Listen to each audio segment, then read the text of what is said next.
I hate to refer to myself as this, but I am a Junker Queen one trick. Right, okay. Um, most of my playtime has been on Junker Queen. She's my favorite tank. I think she's the most fun. Um, I do, but because I know like dive is really good right now, I still play a lot of diva. And Ramattra is just kind of like my I don't know what to do. I'm gonna pick this character because I we really don't have like a plan going into this pick Right. where it's mostly my safe pick. Right. Interesting. The reason why that's like that is interesting to me is because you're in an elo, and frankly most players are, but especially I see this often at Plat or Diamonds, is you're at an elo to where you're able to actually OTP Queen quite a decent amount. I know bans exist and whatnot, but I don't think Queen gets banned often. And you again should be able to play Queen in most situations, even if, dive is meta or whatever the case may be. And the thing that I often say to players is it's not just about, of course, something that sometimes I say it's not just about what you play, it's how you play, but also anytime you feel like, I guess, like you feel like you need to swap on off Queen for whatever reason, it's probably down to a skill issue, not necessarily that Queen is impossible to play in a certain scenario. And again, if you want to again get better at the game, even if it's on Ramattra or when any tank in the game really, if you want to get better at the game, you kind of need to learn how to play your character, or this character, or whatever character, in those suboptimal situations. So we'll see how this goes, because I think Ram is suboptimal in almost every situation right now, despite the buff. And we'll see how this pans out. What about Diva? Because I think I saw Diva as well. Yeah, Diva was in the second half. Oh, okay, cool. So yeah, okay, cool. On attack. But yeah, we'll see how this goes. What right now? Like, if you were to give me like a number split between Ram, Queen, and Diva, what is the playtime looking like between those three characters? I want to say I've put probably since I started playing again, which was like towards the last week of the last season, 100 hours on JQ, probably about uh 50 on Diva, and then the least on Ram, which is Right, probably a little bit somewhere around the 20 to 30 range. makes sense. And I guess last thing to know, I want to know as well, how often do you spend playing the game, roughly? I was actually I took a long break after I want to say season 12. Okay. Just because the game was not fun anymore. I wasn't enjoying it. The devs were making some questionable decisions. I felt like I was getting counterpicked every game. It just wasn't fun. I wasn't having fun. And then with like the perks and stadium came out and everything, I kept looking back at it. I was like, yeah, maybe I should give it a try. And then like my whole friend group started playing. I was like, all right, well it's time now, I guess. Right, fair enough, yeah. I think like again, I think you're good. If you want to get to like diamond or something, like I think if you spend again just 1-2 hours playing the game at least every day, that should be fine. It's usually when people get to masters, even high masters. Probably high masters now because the ranks got slightly increased. Around high masters is when I say like you need to be putting in like 4-ish hours at least to consistently climb at the game. And then once you get to a scrim level and like GM, then it's pretty much like at least 5 to 6 or something like that. But yeah, 1 to 2 is fine. You should get diamond relatively fine. But yeah, we'll see how this pans out. And yeah. So I guess considering you haven't got much experience on Ram, what do you think are what do you think are Ram's strengths, and B, what are you looking to do on this character? From what I remember, Ram's biggest strengths are that he's able to very easily hold down the fort. It's easier to take out your nem form to block and take space and keep the space that you're trying to hold than it is to try and explode in the brawl and get a pick in the back line. Right, So that's what I'm trying to keep in mind here. I'm trying to save my nem form as a key cooldown so that I'm not forced out when it runs out and I have nothing else to do. right. Because I'm aware that we are on a Lucio Mercy backline with very little healing, so I want to try and keep space instead of taking it with nem form. Right. I think like again considering they're also playing these guys are playing some variation of a dive comp, specifically the Brawl and the Genji. And you're not playing. I mean, even if you're playing a strong backline that's got high sustain, but especially considering that you're not, it's going to be really important that you disrupt this person's staging and this person's staging too. And the term I always like using is stuffing, or like just preventing an angle basically. And all this really means is if Genji goes onto you here, like actively push him away from the angle and even pop form for it, right? Push this guy away from the angle, and you don't need to get the kill, The point is that this guy, if he get there again, the Genji goes high ground here and he leaves, he's not going onto your Mercy or onto your Lucio. You're stuffing him away from that angle. Of course, against this backline here, you're very rarely going to get much pressure on these guys if they're playing well. Of course, with good vortexes, and if they are not good at the game, which considering this is Plat, they're not good at the game, you probably will be able to get on top of them, but that only really comes later. It's really these two people that I'm looking at mostly. The Widow is interesting. Your character isn't great at zoning Widow or zoning faraway angles, so people like Sigma can do that a lot better. But that doesn't mean that you can't try. So again, saving your shield if possible, the shield of the Widowmaker, hitting some good shots into her because you've got a quite precise gun. That stuff's really important too, because obviously when this person slams and this person dashes in, the Widow's going to be peeking a good angle, or she should be peeking a good angle. But yeah, we'll see how this pans out. And yeah. Okay. Genji. Yeah.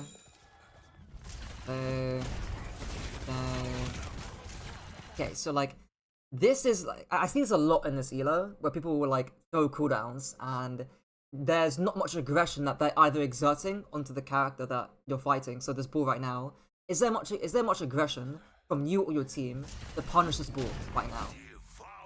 No, not at all. Not at all, right? Like, there's nobody's trying to punish the ball. That's what I was trying to force him away. exactly, and I think the vortex is fine. I actually don't mind the vortex because you keep him here, you force him to roll away. This is good stuffing. I don't really mind that. But it's more so the shield that I mind, because the shield's pointless, right? The ball's damage isn't any threatening. It's not threatening to you at all. Genji's damage is not threatening to you at all. You've got no idea where Widowmaker. You don't even know if they're on Widowmaker right now. The shield is kind of. It was actually there was a call out in spawn. I think our Lucio heard footsteps, Okay, and that's how I sure, knew. Sure. But yeah, the Widowmaker's not like this. Shield isn't direct to the Widowmaker at all. It's not a Widow angle over here, right? Which is the ball stamming in. Widow should be here. No, she's not. She's not at any place that you can get a good shield onto the Widowmaker right now. And a saying that I use a lot for tanks is bad positioning will force bad cooldowns. So if you're out in open space, right, you will probably be forced to use a lot of your cooldowns. And the big example I use is Fortify on Orisa. If you're out in open space and not playing corners, you're probably going to get your Fortify forced out, or even Queen, you're probably going to get a shut forced out too. Whereas if you're playing cover well, like you're playing on this pillar right here, the ball damage is going to be absolutely meaningless. So the shield is not great. Vortex is fine. Again, maybe placements could be a little bit better, right? Putting it behind the ball could be better. But nothing crazy. Okay. Okay, sure. Okay. Yeah, okay, why do we drop off the high ground here? I think it was kind of just me not really paying attention to where I wanted to be. I see that I'm peeking into 3 people on the enemy team. I don't know where the ball is. I don't know where the Widow is. So I'm just trying to not peek so many angles so I don't take super high damage. Right. I guess this is a part of a vision thing, right? Or an awareness thing. So where the ball literally just landed you. You should roughly know where he's at, give or take. Like, you don't need to know his exact position, but you can look at his pathing and look at where he's going. Second thing here is, again, you can use these pillars. Right? You'll be completely fine. And your RAM. So the last thing you should be worrying about is sustain, basically. And especially considering they're not running like an Ana who can sleep you, or they're not running like any sort of character or comp that can easily burn you immediately, then you should be completely fine. I think Ana's the only thing or character that comes to mind about what characters can burn you. But even if they're running Ana here, just play the back high grounds. You'll be completely fine. Because now, after you drop off the high grounds, what might, if they're good at the game, what might the enemy team start doing? They're going to try and play in the high ground and play so many angles and try to keep us all together in one spot so they can actually get some damage off. If this Genji has 2 brain cells, he's going to jump over here, and then you can't stop him here because you've now just given up the space. And he's going to get a good angle, right? Same thing with their Kiriko too, and to a lesser extent, their Wu Yang, who's probably going to stay on carts. So this isn't terrible, or this isn't like... This is arguably in high-level play. This would be like game losing, basically, or fight losing. But in this elo, it's still not that bad, because you can still threaten trades into the Wu Yang, into the Kiriko. And no one can, again, really stop you because they're not running Ana in this comp. You're not a great dropping off there. Okay, the ball literally just walks into a trap. Sure.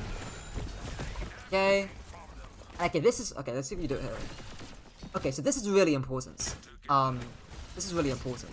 So, where do I begin with this? Yeah, let's begin there. Okay, so like, I'm going to do a lot of explaining, because I need to get to the point of what I'm trying to get at. But basically, whenever I coach, like I guess ranged characters or ranged comps against dive comps, I use a framework called SPAR most of the time, which stands for Scouts, Prevents, Absorb, and Rotates.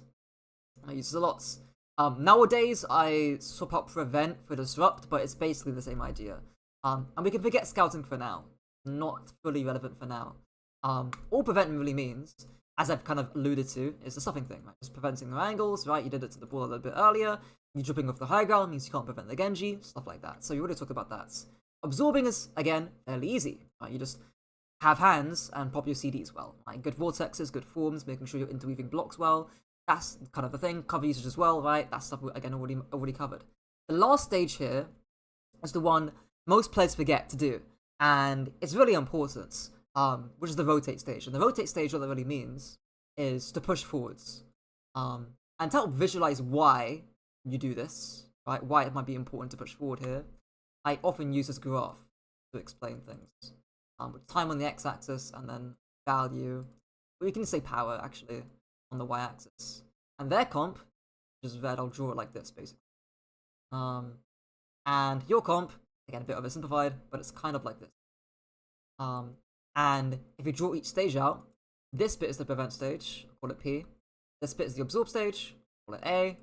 And this bit over here is rotating and going back into prevention again.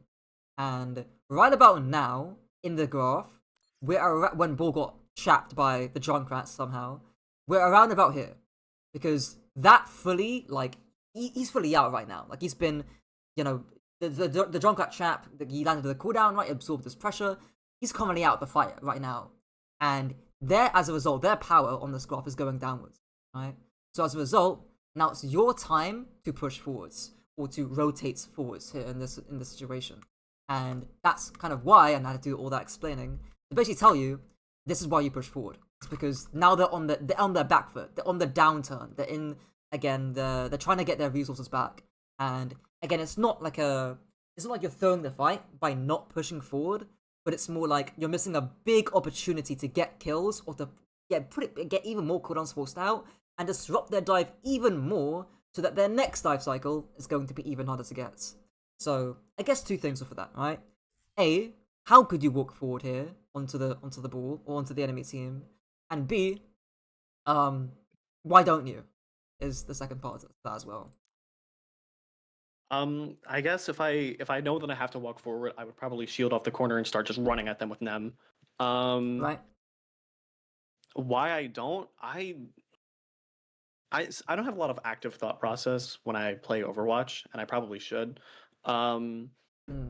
If I had to guess, I'm thinking, well, they're already gone. So if I'm gonna get a pick, it has to be like they have a very mobile composition with Genji and Kiriko and everything. So I'm not sure if I can actually get a pick with Nem form here. Right. I think, okay, there's two things there. The first thing is, that's a good point, right?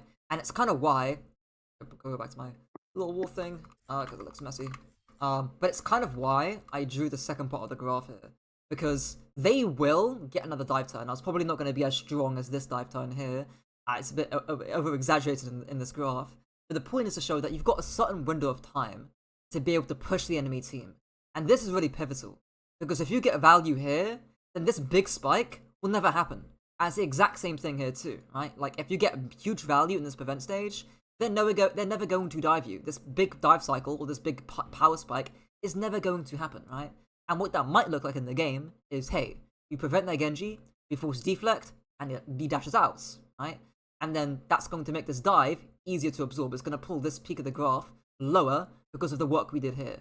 And it's the exact same thing for this example, right? By doing the work here right now, we're pulling this bit of the graph downwards. So I think the key thing is to understand that, again, you've got a certain window of time, right? I don't want you to, like, fully, like, hard engage unless you can get a kill, right?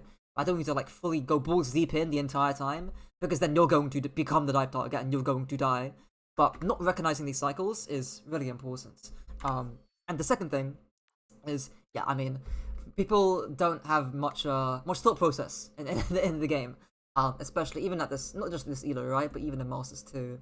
But it's kind of why, again, I have like frameworks or templates or like mental schema that players can use, because if you have an idea or a visualization of how the fight's supposed to go, you can be like, oh, I'm in this stage. This is my job right now. I can see the ball has gotten trapped, and I now visually know. Like next time you're playing against ball and you're playing Ramattra, same thing on Queen, by the way. Exact same idea.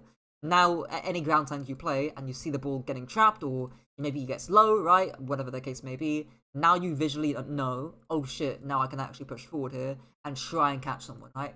And again on Queen, if we put Queen in this situation, right, it might just be like looking to get a knife on the ball, dragging him back. It could be shouting forward here if you see an opportunity to get a kill, right? Or if you get low on the walk up, that could be fine too. So again, it's the mentality or the macro is the same. How you apply it to different tanks is a little bit different. But yeah. Okay. Still force out Suzu and Riang wave there, which is decent. And adaptive shields. Okay. Okay. Okay.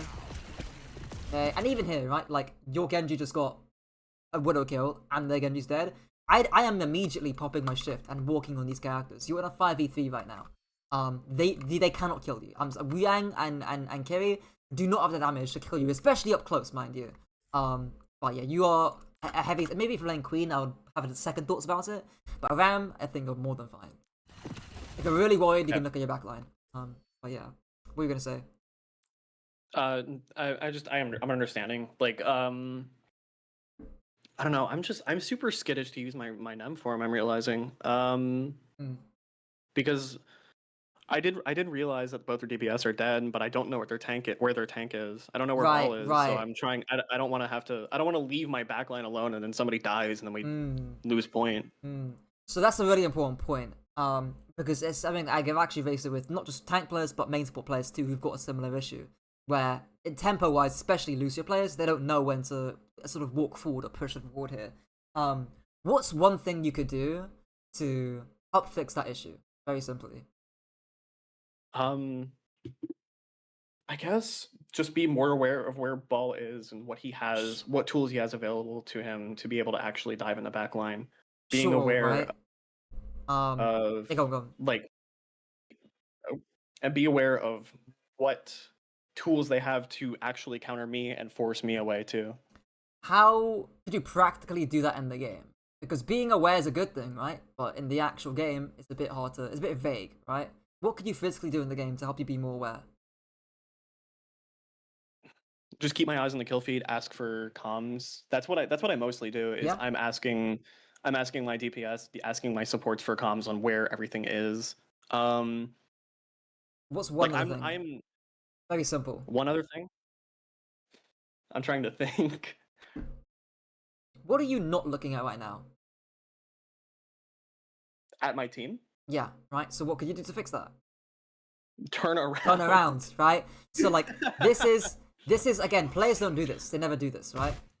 That's the first kind of thing, is looking around you, right? The second thing is, okay, but like, how do I actually do that? How do I remember to do that? Because players often forget, right?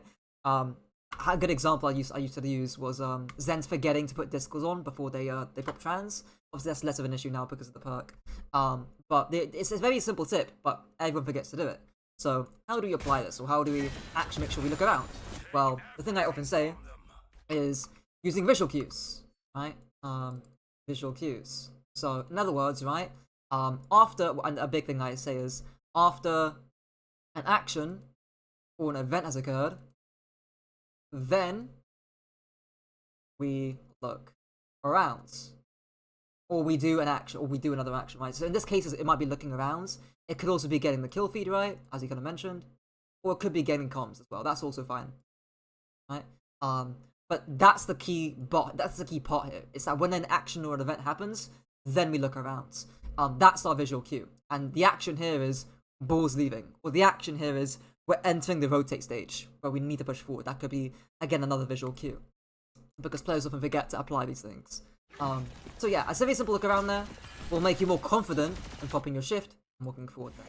And generally on tank as well, not just in this situation, but it's really useful to look around, especially if you're like, oh, I don't know whether to go onto these guys, right? And not necessarily in this fight, it could be any fight. But yeah. Okay.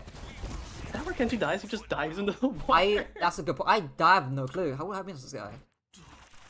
Because I just saw him use his dash and he just misses the wall time, I guess. Oh my god. Yeah, this is yeah, that's This is Plat. yeah. I'm not gonna lie. I expected a little bit more out of Plat players. I'm not gonna lie. But yeah. Okay. We'll take what we can get. What we can get. Okay.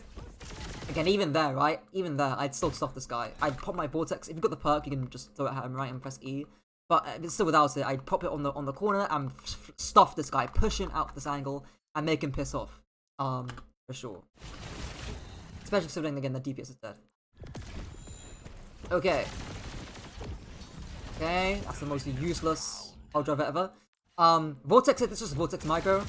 So I say this with God, there was another cooldown that I'm forgetting right now. I don't think it was sleep darts. Yeah, there's another cooldown that I was talking about with another player about making sure that you're paying attention to the apex of power driver.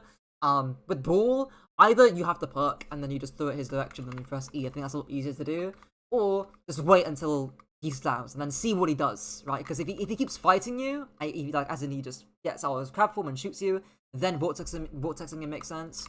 Or you can vortex him when he rolls out, and maybe this is just a soft engage, right? But here I think again it's just physically difficult to get that off because of the carts. But yeah. Okay. Okay. Okay. Sure. Fine. Fine. You know what is there. Balls on the team. Sure. There's a vortex. Okay, not much you could have done about that Genji fight there on the side lane, to be honest. Okay. Okay. Genji is literally murdering the entire team. Let's go third person and see what's happening. How is that Genji just... Oh. In the room. Okay. And then Genji... Oh, your Mercy's not... Oh, and Mercy goes for res. Oh my goodness. That is a Telvarez. Okay, that's not... Honestly, that's not on you. There's not much you can do about that, really. Like, I'm not gonna get into comms at this elo, to be honest, about what you can call. And in other words, in this case, just call the place low or just call what targets are. Or again, if you want to call forward trade, then sure, right? So maybe your Genji dies right here. Either, again, you push forward and look for a trade. Obviously, they're too far away, so you can't really do that. Or, so therefore, right, because of that, now you just play slow, play passive, right? And try and just wait and buy time for your Genji to come back if you can't look for a trade. But yeah, nothing too much there because your Mercy Genji are a little bit special. Okay. Okay. I think that's something that was fine, right? I don't think there's really a time where you really could have popped form. I got the Widow's right there. The Widow's top left, yeah. I mean, maybe here's where it's reasonable to pop form after you slow down the ball and push forward here. But barring that, like, I don't mind if you don't do that because the enemy backline and the enemy Widowmaker aren't pushing forward here. They're doing nothing, right? So I don't fully mind. Oh, they're too far away, rather. So I don't mind you, again, staying here and not, again, overextending your reach. That's more than reasonable. But yeah. Okay. Okay. Ooh, how long do we live here for? Yeah, I'm either getting the fuck out of here because I don't. The thing is, what I don't want to happen here is you guys to get staggered here, right? Like, I don't want you to like again die right, like die 10 seconds later, then your Genji comes back and then he dies, right? And then yeah, like a really weird stagger. So like either just die on cart and look for a trade, or get the fuck back. I think I recognized that Genji died, but I had no awareness that my Mercy was dead. So I was Right. I think my brain was in full like try and equalize and find a pick here. Right. I don't quite. Again, that might be a kill feed thing about just being aware of the kill feed because maybe we're not looking at it enough and we're not noticing the kill feeds going on. Maybe that could be a communication thing as well about people not calling deaths and you're playing with people. That could be part of it. But yeah. Okay. Sure. Okay. See here. Okay. And where did that vortex go? Oh. The Genji I think was up top. Okay. That's not a great vortex. Again, even with the perk, it's just like you can't aggress. It's the same thing as the ball. Not the same thing as the ball, right? The ball thing was this. The ball thing earlier was with the shield because the shield was like a little bit it was like very weird, I suppose. Like with the in terms of with the aggression that you're exerting onto the ball. Here, who is exerting pressure onto the Genji? Right, nobody. There's not particularly a great vortex to do. I will say, do you often do this with your vortexes? Yeah, I remember seeing like a video a while back about Vortex being like Ram's least important cooldown. So I'm very much somebody that just kind of uses it whenever I see something I don't want to like blow up my backline as kind of like more of a Interesting, threat right? than anything. Right. Again, it's really good at stuffing or preventing characters like the ball earlier, especially when you've got the perk too, because then you can just toss it onto Genji from far away and then flush him out really easily.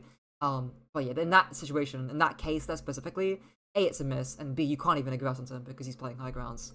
But yeah, sadly, you would yeah, you would I'm not gonna cry about the Widow too much because she just takes a good angle at the same time, and you can't really mark that out. So I'm not gonna cry about that too. Well, let's get the shield here. What do you shield? Yeah, so talk to me about the shield a little bit.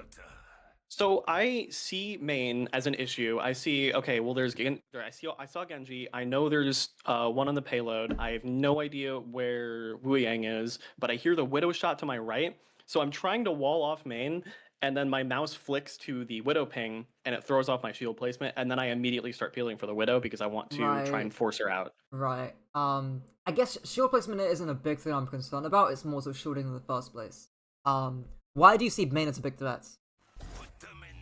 Because point is right there. I've had this happen a lot where our most of our team is here, and we are not able to stop the payload or do anything meaningful to force them off the payload or try and draw attention away from it or anything to keep it from progressing forward.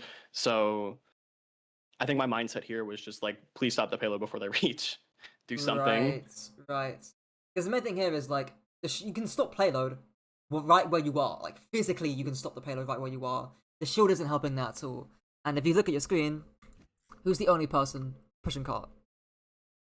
Kiriko. Kiriko. Does Kiriko's aggression warrant a shield? Not at all. No, unless like maybe in Kitsune, but even then, it probably In most cases, it just requires a form, and even then, even though your form's on CD right now, but she's not going to be hitting back to back things the entire time. So the shield is kind of again a bit futile. If anything, I'd want it on this angle here, so your Musk can safely get the res on your Genji or your Junkrat rather. Oh shit, yeah. But yeah. Does she even have it on cooldown? Because she just tried to res Genji a little while ago. Oh, she still No. has it. She still has it. She does. But yeah, again, it's the aggression that I'm worried about with the shield. It's not we're not the shield isn't letting us be aggressive. It's not blocking off aggression. And what again the opportunity cost there is okay. Where could we have placed our shield? Well, it could have been right here. Get the res very safely. Yeah, so a bit missed opportunity there. Okay. Yeah. Okay. And we just okay, let's see what you do here first before I say anything. Okay. So like what's the issue here? The ball kills my entire backline. The ball and the Widow by themselves kind of ruin this fight for me. Right. So that might be a Widow thing with the shield, right? But what do you think about your target priority here? Ball is not going to do anything. I shouldn't be looking at Ball because his primary objective as Wrecking Ball is to force out cooldowns and bait out cooldowns and then try and take his turn next. Sure, yeah. I mean that's part of it. So as a result, right, who should he be looking at? Kiriko and Wu Yang on the cart. Kiriko and Wu Yang on card, right? They're close to you. Again, this is another thing, and I'm not going to get into it too much. But by again playing point or by forcing point, these guys will naturally walk closer to you. And also by shooting the ball initially, at least, these guys will walk closer to you. They want to help their ball, obviously. So that's another nice visual cue you can use. It's the cart itself, or by shooting their front line, the ball in this case. Okay. Target priority really comes down to two things, right? It's very simple. Just who's easy to kill or punish, and who's dangerous as well. Now, obviously, Widowmaker, very dangerous, right? But I can already cover her. That's what you want to show her off, right? It's not very easy for you to kill herself. But right now, the people that are by far the easiest to kill are the Kiri, Wu Yang on cart. While you prioritize, not the full HP people player on cart, sadly. But yeah. Unlucky, it's very unlikely Sue would have got a kill anyways. I mean, maybe with the beat actually. Yeah, missed opportunity there. Okay. Do you hold down your M1 button during your ground punches? Yes. Yeah, I'll tap it. It's a similar thing I say to bashing players using a DMR. Also, using a normal gun like a DMR, where they tap fire their shots. Just tap your punches. You'll be a little bit more accurate with it. And I don't mind if you be a little bit slower with your pummels, as long as each pummel's got a little bit more purpose to it. Because you miss 1, 2, pummels there, which is a bit unfortunate. Vortex is okay. Shield's fine. I just die here because of, yeah, mines. Yeah. Maybe good night this. Because the mines go on to, that's fine. Okay. We'll see here. Okay. Hopefully the second point should be easier because it's harder for the Genji Wu Yang and hold the stage. Okay, we are staggering really, really, really hard. Okay, sure. Okay. Okay. Okay, so like two things, right? A, we're kind of like thinking, well not thinking, right? But we're kind of hyper focused on trying to get a trade here. But what tells us that we can't reach the steep right now? Can't reach the what? What tells us that we can't go in as deep as we are right now? I would say the Wu Yang was my biggest, like right now before the Wu Yang ult pops. Yeah, like literally like on this frame. The ball is in my back line. Who's dead? I want to say my Mercy's dead. Yeah. Your Mercy's dead. The Right. Your Junkrat's dead too, right? So your Junkrat's dead, gets res, right? So fine. Your Mercy's dead too. And then these guys are also too far away to get traded, right? They're too far away, you can't, with speed and maybe again if you've got communication, you can maybe call speed me in and then like I can trade. That's actually fine. But right now, these are way too far away. Now is the start of where I'd be like getting the fuck back, especially right now. So to see you again try and this kind of tells me that you're not being aware of who's alive on your team and how tradable people are. Because if you were, you'd be getting that right now. Leave.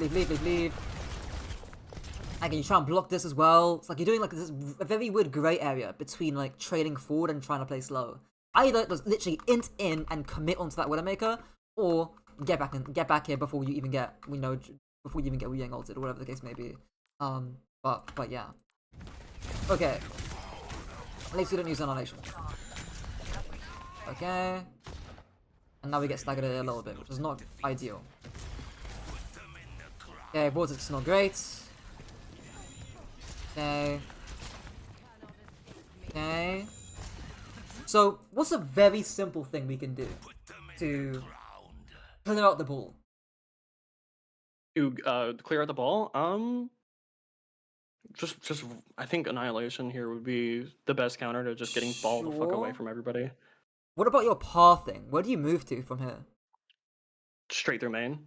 Where should we go instead? Where should I move? Right. Probably the left side. What is that? Market or the high ground up here? Yes, right. So like either here's okay, and I actually mind this, right? You're unscouted the entire time, and ball might be here. I wasn't actually thinking this myself, but this could be fine to do. Or the high grounds, right? Because now if ball comes up top, then you can clear him off, and then of course you're still able to touch cart.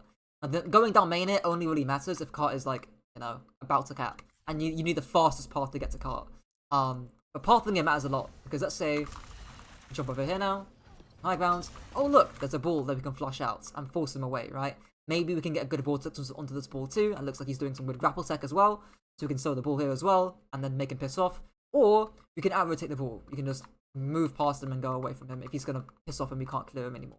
But either one's fine. Either just walk into this room and clear ball, or we ignore him and walk forward. But the point being is that going high ground there gives you options, because right now, your head's on a swivel, right? You're looking at, oh, the ball's above me, whatever the case may be, right? You're looking a bit behind. So again, that's part of that can help out a lot. Thankfully, again, not much commentary to add here because, to be honest, someone kills a widow early, you're gonna be blades, that's fine. Next fight, let's see what happens. Okay, so someone dies early. Not a great start. Okay. I don't mind looking there. I don't mind looking top there or looking down main to get value. But where should we be playing, do you think? And why? Around the corner behind me probably would be the best thing. What, like here? That would be my assumption. Yeah. Why not the high grounds? It might just be me having bad habits, but as like my thought process as a tank is to try and take space in main because I don't want them to just run down main and like destroy my entire front line and back line and everyone. Sure, sure, sure.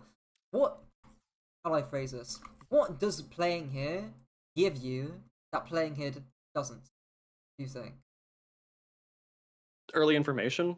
Right, so like you can literally walk above the high ground right now, get that exact same information about where they're playing, and still play on this sort of angle on high ground, right? And this gives you flexibility. Because if there's a Genji right now that passed through the high grounds, Mr. Genji coming through here, or any character in the game, or hell, let's say someone's coming through here, right? What can you do about that if you're playing this corner, right? Not much on low grounds. You can't stop the staging from Genji if he's playing here, if you're holding this corner, right? You give him all the space, right? Which is why you play high ground here. It gives you more information, and as a result of that information, you're able to stuff the Genji on high grounds, and not just the Genji, right, but any character that comes on high grounds, as well as, again, maybe catching some information on the left side, catching some information down here, right? That stuff's really important. So, main is important, yes, right? But it's not like you're neglecting main here at all, right? Especially, again, if you can still stuff this angle anyways. You can drop off any time you want. You can pop your form, you can pop your shoulder, sorry, you can pop your form, go behind your shield, and destroy these guys down main anyways, right? If they start becoming more killable to you. Or they get a little bit too close to you, for example, right? Or they start becoming more threatening, whatever the trigger may be. But playing here, playing this corner, does not give you that flexibility. That's why you play high ground there. We'll see if it makes a big difference. This next fight. What's the issue there? Small thing. Bad shield. Bad shield, right? Yeah. Ball baited out the shield and then immediately ran away. Yeah, and it was like you took like 2 damage. You know, you have armor and ram. You're fine. And look at this, right? This is it. Yeah. This is it, right? Like, let's put the camera right here. It's like exactly what you were saying. Literally, like, I've had this game for so long that like I can tell what's gonna happen before it even happens, right? Let's say you're playing this high ground right now. Look how much you could be doing, right? Vortex this person, pop your form, force this person out, right? So easy force out on the Kiriko. In this elo, let's be real, you're gonna get the Kiriko kill before she TPs away. And then Genji comes up, oh look, I can force this person out too. Oh look, I can force these people out too, you know? Like, Widow, if she sees you pop in form right now, she's gonna piss off. She's not gonna play anywhere close to you. And same thing with the Genji here too, right? So you could have killed that Kiriko, you could have forced out this Genji, you could have bought more time for your Genji to live here, right? And you change the fight here entirely. But by playing low grounds, you don't. And I guess this is probably... this might be a map-specific thing, but it's not even a map-specific thing, because you even told me that you had this mindset of, oh, I want to, you know, prevent people or stop people from going down main. And that might be a mindset that carries over to different games. And this is just one example of why that's such a bad mentality, is that you can't do anything about this area of the map here. As a result, your Genji dies, and we don't get a Kiriko. I guess he's trying to fight like a 4v1. That's right? just, yeah, that's me. And it looks bad from the Genji's POV. It looks like he just feeds and makes that a 1v4. Maybe he does, right? But the reality is that we're not there to help him. And who knows, right? I would even go sort of far to argue that you can pop your Annihilation there as well. And then because everyone is literally in the room on the high ground here, you'll attach to everyone, and you can again pop form or pop Annihilation to live more, get that extra refresh of armor, etc., etc., etc. But that could have been a great bit of stuffing there that we could have done to prevent them from diving in, basically.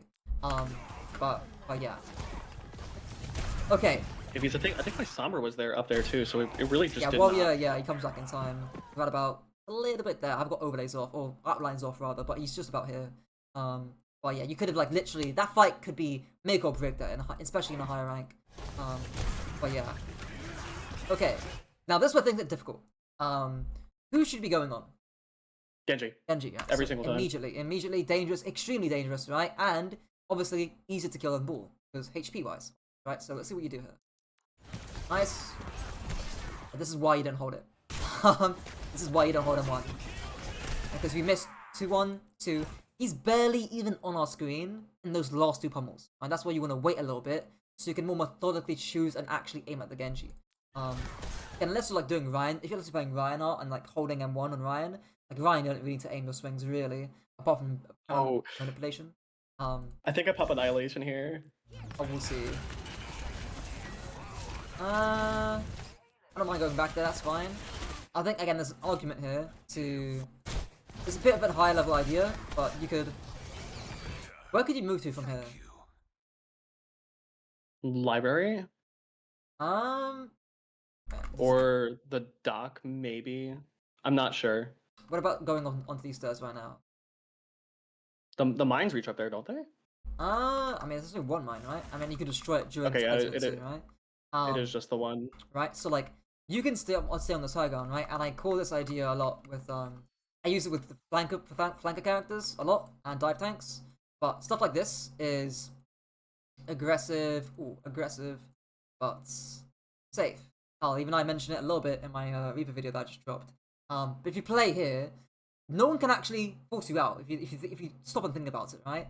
This person can't. This person can't. This person definitely can't because they're half HP and they just blade and use their CDs. This person can't because why on earth would the ball shoot you instead of your backline? So you're actually pretty safe on the high ground here, right? But conversely, you're actually a lot more dangerous too. Because what could you do on these stairs?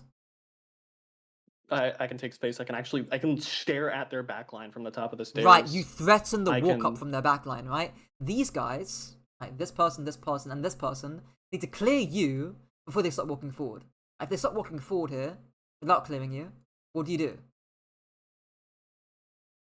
I just walk on them. Conversely, like there's no Exactly. reason not to just walk behind them and start tearing them apart. Exactly, right? That could even be a trigger to pop annihilation, right? So you essentially slow it down, and this is again stuffing in another way because by playing this angle, you're stuffing people from high grounds down this lane. Basically, is what you're doing.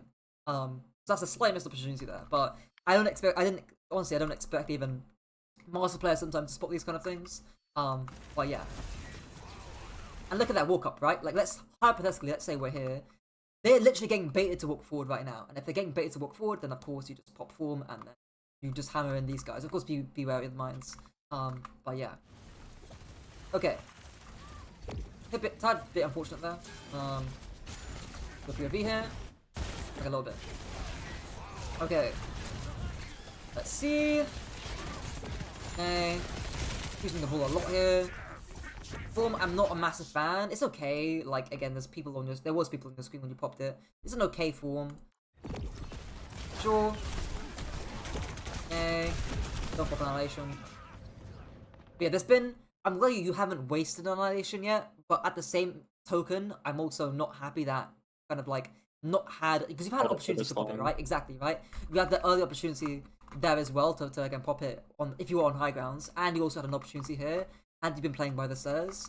So while I am glad you haven't wasted it or fared with it, again you could have won future fights. I mean, I even still win this. Hang on, hold up. Maybe your supports come back in time. Maybe. Unfortunately. Well, this part of the map should be easier, hopefully. Not a great vortex. Again, there's no one aggressive playing there. You can't aggress into them. They're not playing that aggressively themselves. Now you love a vortex here, right? Now you just put it on, dink it on this little wall thing. You catch the widow, right? That's fine.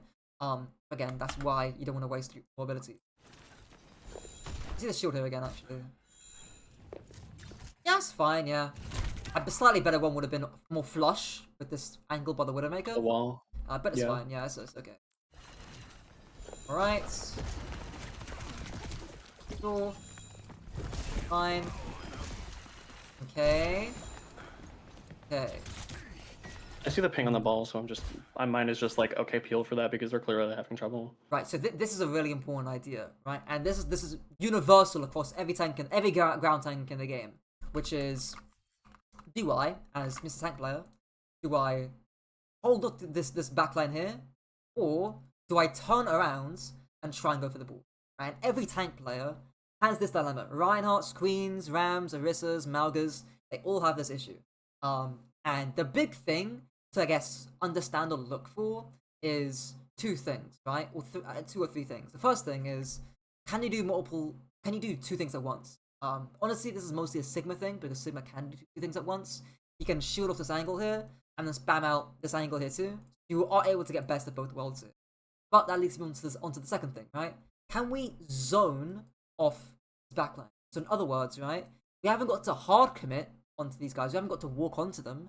But are we able to play aggressive but safe spaces and hold these guys off, right? To prevent them from walking up forwards and make it easier for my team to absorb this dive, right? This ball going in, right? And this, again, back into that absorb stage. This is what most tanks would be doing right now, is either flushing up the ball or stopping these guys getting value. And I guess in this situation here as well, the third thing is, are their backline doing anything, or are they going to do anything if we turn around shoot the ball? So if I play it here, let's say again we're playing back on this angle here, right? Sure, I think there's an opportunity for us to actually go onto the ball here.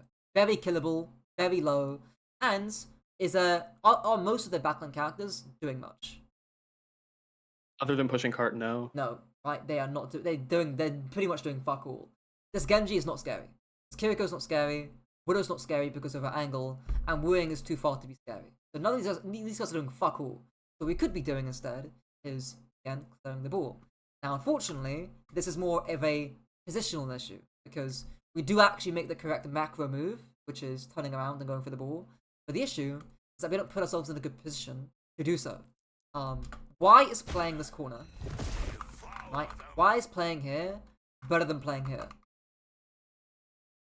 Playing, you mean more forward? Yeah, but why is playing basically? I'll draw it out. Playing position A is better than position B. Because they have to clear the corner. They have to take a wide angle in front of our whole team in order to force me away. Exactly, right? They need to do all this, like all this, to essentially come and clear you, right? Does it feel comfortable if you're Kiriko, also Widow, Kiriko, Wuyang, or Genji? Is it comfortable to swing that wide? Absolutely not. No. Absolutely not. Not in this space. No, it's not. Right? Like that's extremely scary. There could be a Sombra that comes here, a Genji that comes here. Right? It's not fun. It's very scary. Again, linking back into that aggressive but safe idea. And I guess referring back to another idea I mentioned earlier about flexibility, this gives you that flexibility. It gives you the flexibility to A, zone backline, to B, stop cart and actually hard engage, maybe with your annihilation, right? And walk onto backlines, that's more than zoning. And C, you can just turn around and shoot the ball. Like, you can still shoot this guy from here anyways, you know? You haven't got to card commit positionally for this anyways. But because you give up so much space right now, you let A, the ball live, and B, let the backline walk, right? So, you give them a lot of space here. Now, thankfully, the ball's low enough, so the entire team walk up here. Also walk out, and then our team walk up. So, thankfully, our team can actually... We're pushing them harder, which is good. But against a better team there, or if their ball's playing a little bit more carefully, we just gave their Widowmaker a ton of space to work with. Because now, if their Widow wants to get value, she just... Not with necessarily their Widow, right? But their Wuyang, if they want to get value, they can safely stand here by cart and shoot your Sombra, shoot your Brig, shoot you as well behind cart. This is a lot safer and more comfortable than playing over here to try and clear you. So that's kind of why you're playing by that corner. Okay.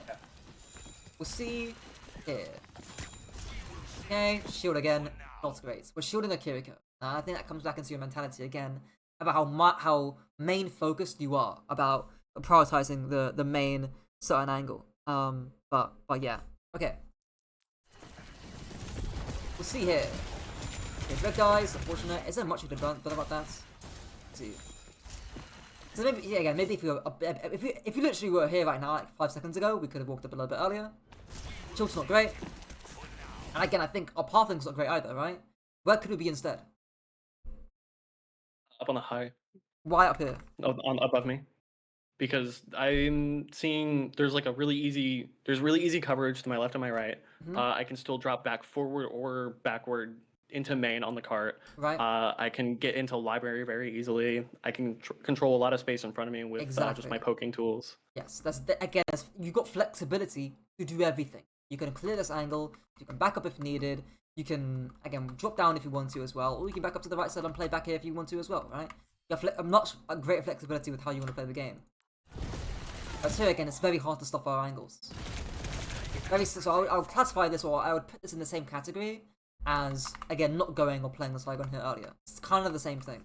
But yeah. Okay, that's the worst EMP I've ever seen.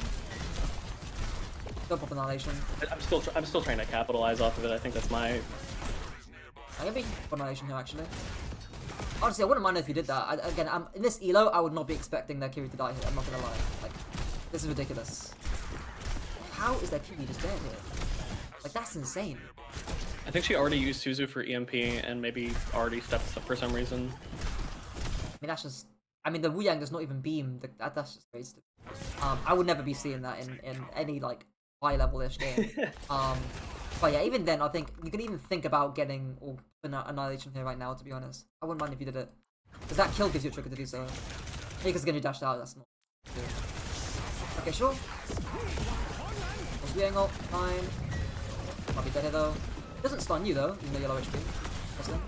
Well, that anyways. Again, I'm not gonna hit that Annihilation. I think that was fairly reasonable.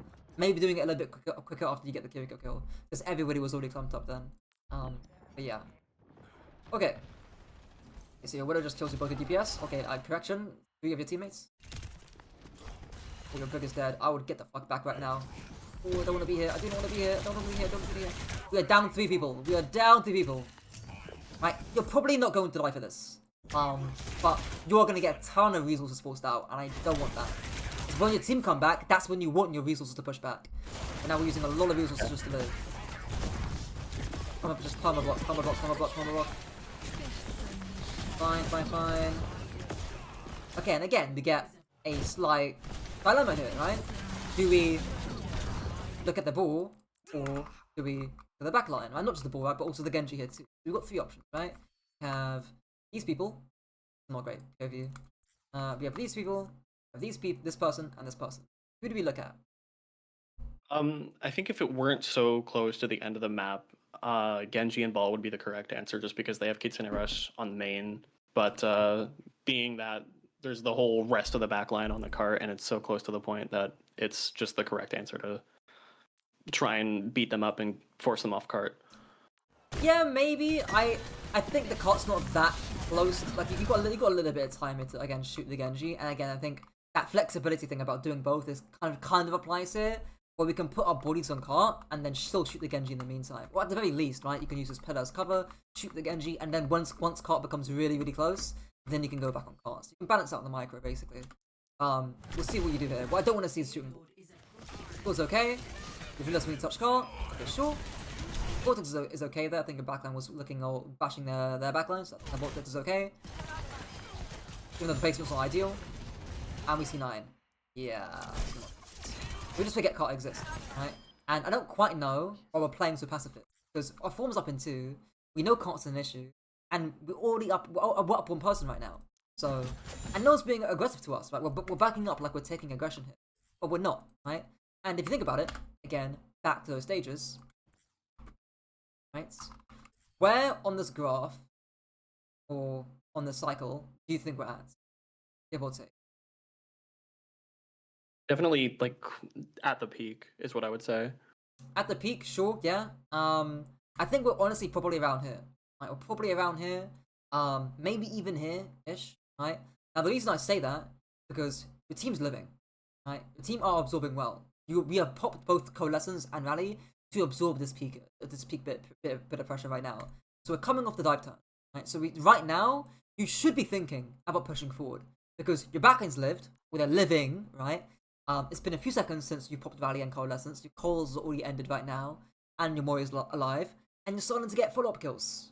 This is the time to push forward, or to at least start thinking about pushing forward because we've gotten kills. The dive's over. Look at the ball positioning, right? Is this ball a threat to your team right now? No. No, he already used this peak here is when he pops Pile Driver. Right, that's the biggest peak of that graph is when you get that Pile Driver slam. It's when Winston jumps in the bubble. It's when Doom punches in within Power Punch. Doom's a whole nother kind of worms, but that's the peak. It's some kind of cooldown and position that they're taking. But look at the ball, half HP. You just need adaptive shields, and it's a no threat to your team at all positionally. Right in front of your Brig. Your Brig has absorbed this, right? So you can push forward here. Kind of the key thing. And that's what game sense is, right? It's when people talk about game sense, it's understanding things that are on your screen and what they implicates, right? And the implication from the ball in front of your Brig is you should walk because that shows you that you've absorbed the dive. So yeah. Okay. Been unfortunate there because that was actually really winnable. But yeah, they probably would have needed to pull off a miracle to win that 5. Okay, we'll see the attack. Alright. Okay. Alright, we see here. So I want to see, they're running double hit scan right now, so it's going to be a little bit more, not difficult, but there's going to be more options here. Because we can mark up their hit scans, right, especially when their ball goes in. It's still going to be the same kind of decision making in terms of target priority, but it's just going to be a little bit harder on Brick. But we'll see how this pans out. Okay. Sure. Oh, my Jets went too far.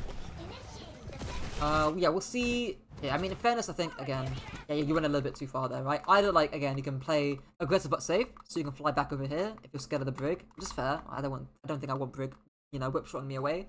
Or, again, you can just come up to here. Either one's fine. Just slight overshot there. Okay, made out to the ball. Brilliant. Okay. Hey, don't tell me stay main on this character. Pull something up. Score. Okay. Who's the threat to your team? Soldier. Yeah, right. So these people on high ground here right now, and maybe even the soldier down main, I think. Always down. No, down. Soldier's on top, I think. Oh, no, he dropped did. down. He's dropped down eventually, right? But essentially, people that have got good angles shooting your team, not the ball, right? So I'm glad you are looking around a little bit. Okay. Okay. Sure. This is fine.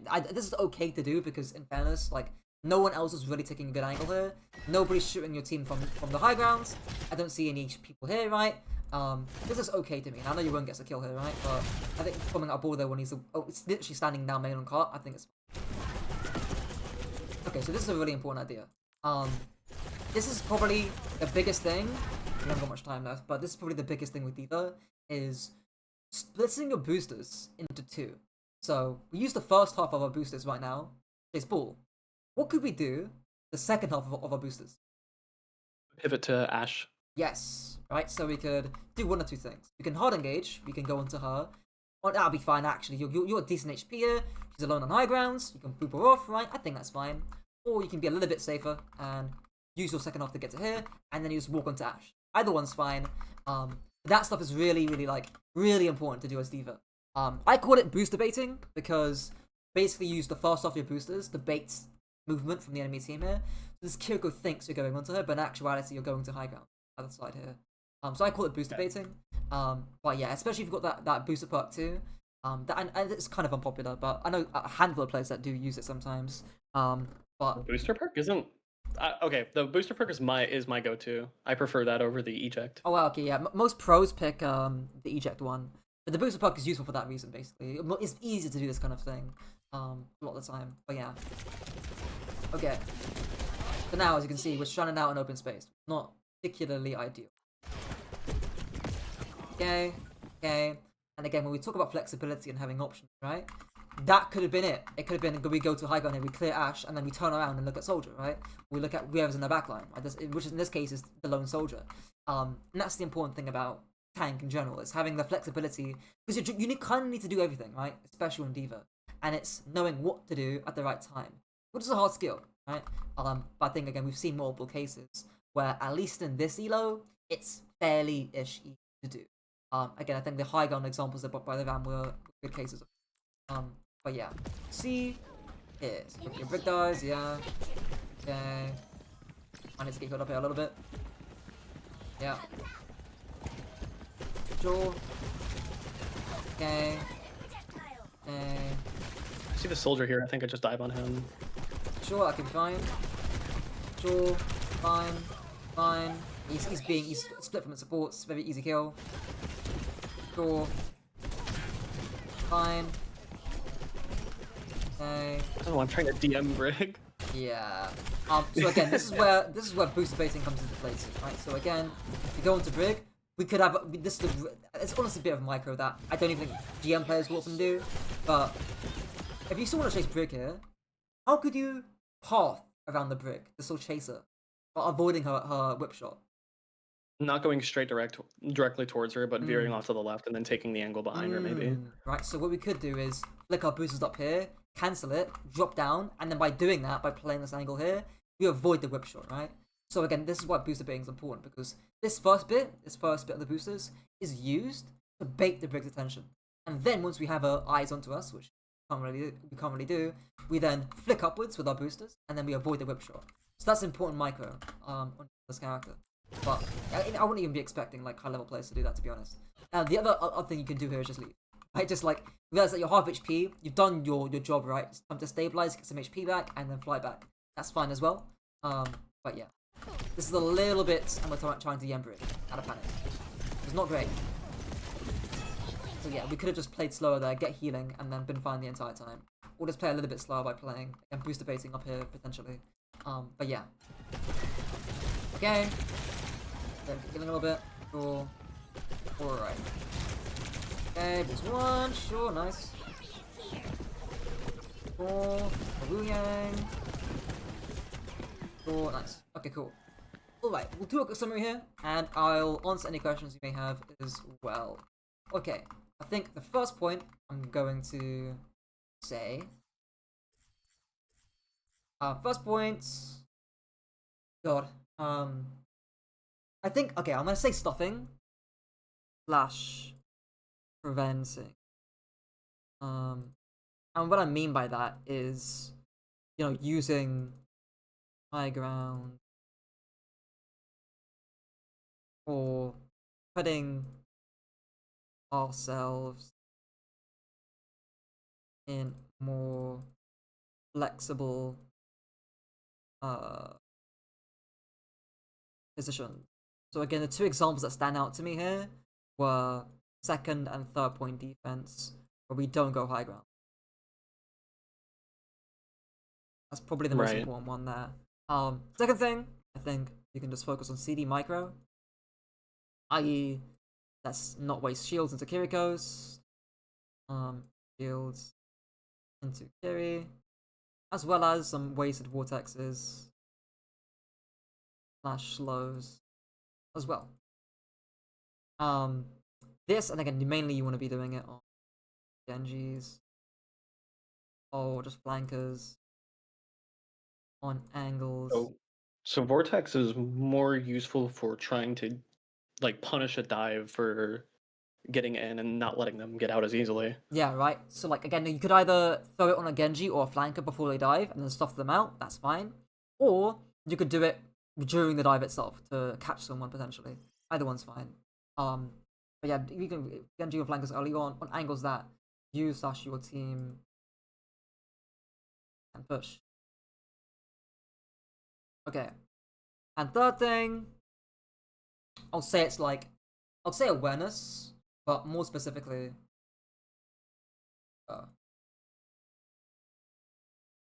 which basically just means, again, looking around after an action,